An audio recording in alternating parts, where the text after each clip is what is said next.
Stephen King created two of the most terrifying stories about bullying and revenge that would haunt audiences for decades. Creep into the dark worlds of these two films with us today, starting with Carrie from 1976 and Christine from 1983. These two films prove why King remains the undisputed master of horror. Before we unleash the terror, make sure to hit that subscribe button because we're about to explore some seriously disturbing cinema that will make you think twice about high school bullies and vintage cars. Let's start with Carrie, the film that launched Stephen King's career into the stratosphere.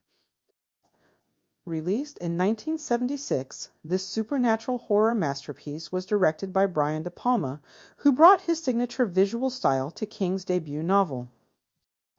The screenplay was adapted by Lawrence D. Cohen, who managed to capture the essence of King's story while making it work perfectly for the big screen.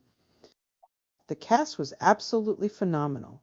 Sissy Spacek delivered a career-defining performance as the tortured Carrie White, earning herself an Academy Award nomination.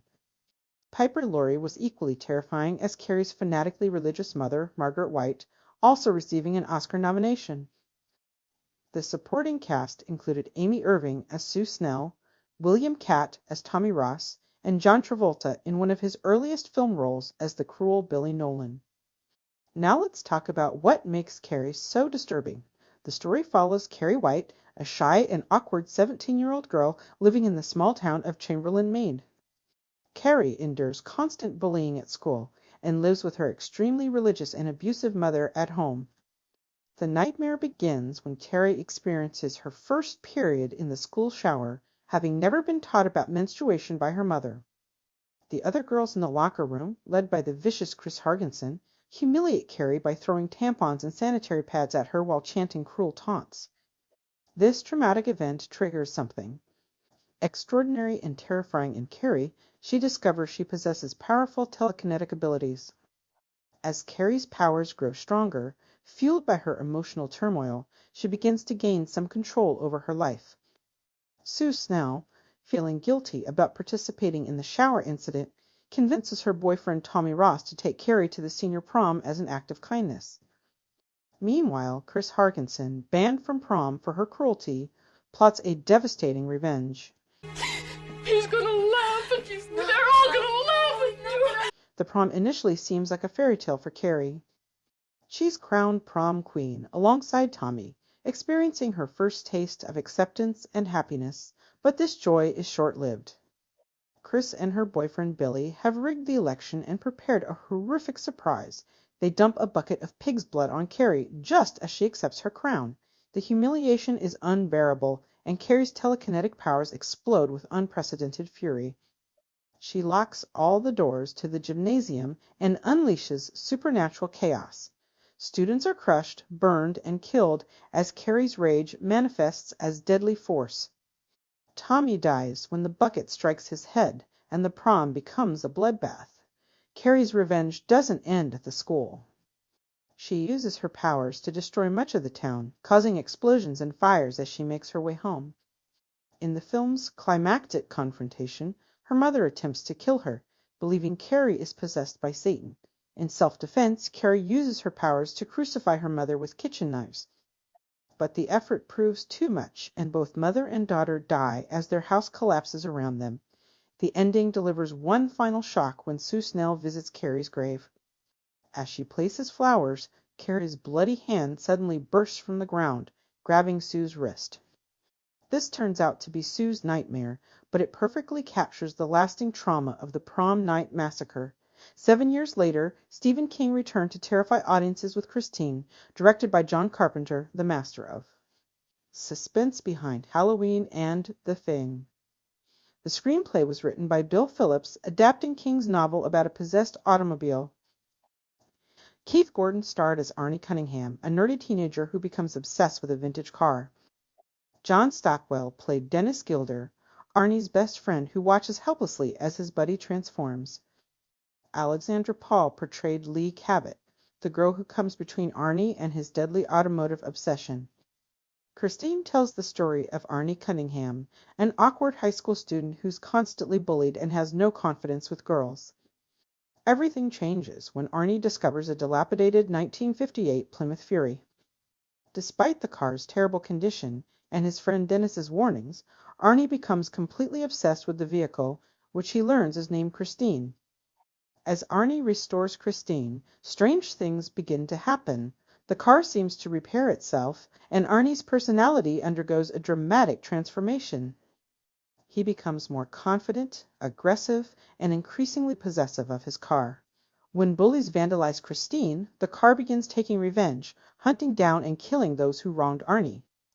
Christine's supernatural powers become increasingly evident as she protects her owner with deadly force. The car can drive herself, repair damage instantly, and seems to have a malevolent consciousness bent on keeping Arnie all to herself. Come on, Christine. Come on, baby, please. It's all right. Everything is the same. When Arnie starts dating Leigh Cabot, Christine becomes jealous and tries to kill her by making the car doors and windows close while Leigh is choking on a hamburger. Dennis realizes that Christine is evil and is corrupting his best friend. The car's influence over Arnie grows stronger, turning him into someone completely different, arrogant, cruel, and dangerous. Christine eliminates anyone she perceives as a threat to her relationship with Arnie, including the bullies who destroyed parts of her body.